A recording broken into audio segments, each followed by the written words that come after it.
কিন্তু তার কিন্তু চাকরির সমস্যা হতে পারতো বা হয়েছে কিনা আমি জানি না। আমাকে এখন ফারিয়া শাড়ির নামে আসলে কেউ চেনে না, সবাই অন্তরা নামেই চেনে। তো আমি আর আম্মু এয়ারপোর্টে নামলাম, বিশাল বড় কিউ আমাদের ঢাকায়। তো আম, একজন অফিসার আসলেন, এসে বলতেছেন কাবিলা ভাই কই। আমি খুব ব্যস্ত। কাবিলা ভাই কই? মানে আমার আশেপাশে দেখতেছে কাবিলা ভাই কই, মানে হি নিও যে কাবিলা ভাই আমার সাথে আসবে। হয়তো সে দেখছে যে লস অ্যাঞ্জেলসে আমরা শো করে আসছি। আমি বলছি, কাবিলা ভাই তো আসে নাই, আমি একা আসছি। আমি আপু, এত বড় লাইনে তোমরা দাঁড়াইতে পারবেন না, এদিকে আসেন। সে আমাকে ভিআইপিদের যে কিউ, আমাকে আর আমার মাকে সেই ভিআইপি কিউতে দাঁড় করায় দিল। উই ওয়ার সো সারপ্রাইজড যে এত বড় অনার, মানে, এবং সে নিজে রিস্ক নিয়ে, তার চাকরির রিস্ক নিয়ে সে আমাকে আর আমার মাকে ভিআইপি কিউতে দাঁড় করায় দিল। যে এই শুনেন, এটা কিন্তু অন্তর আপু, তাড়াতাড়ি ওনারটা করে দেন, উনি যাতে তাড়াতাড়ি চলে যেতে পারে।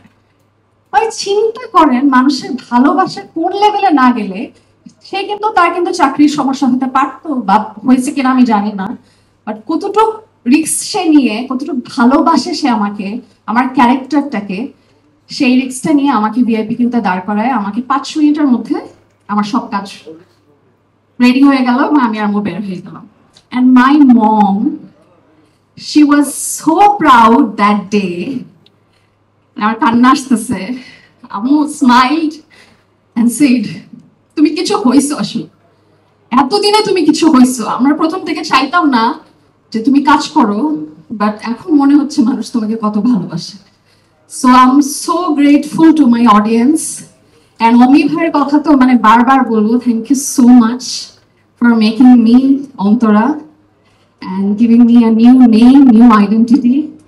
And আমি যেটা বললাম, আমি 2 বছর কোনো কাজ করি নাই, I waited for bachelor point, যদি আমাকে একটু ব্যাচেলার পয়েন্টে কাজ, মানে আমাকে নেয় ব্যাচেলার পয়েন্টে, ওই আশায় বুক বেঁধেছিলাম। And finally I am here, I am feeling so proud.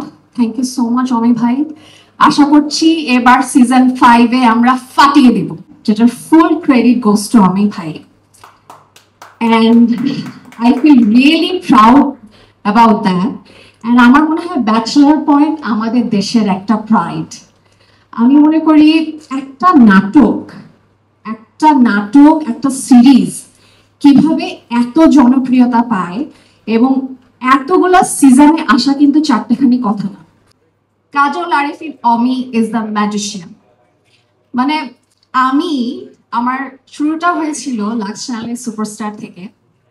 আমি খুবই কাজ কম করতাম, যেটার কারণে আমাকে মানুষ খুব কম চিনতো।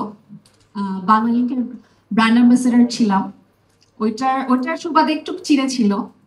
বাট যখন আমি ব্যাচেলার পয়েন্টে ঢুকলাম, আমাকে সুযোগ করে দিল কাজল আরিফিন অমি ভাই। কি বলবো, মানে এটা আসলে ভাষায় প্রকাশ করার মতো না।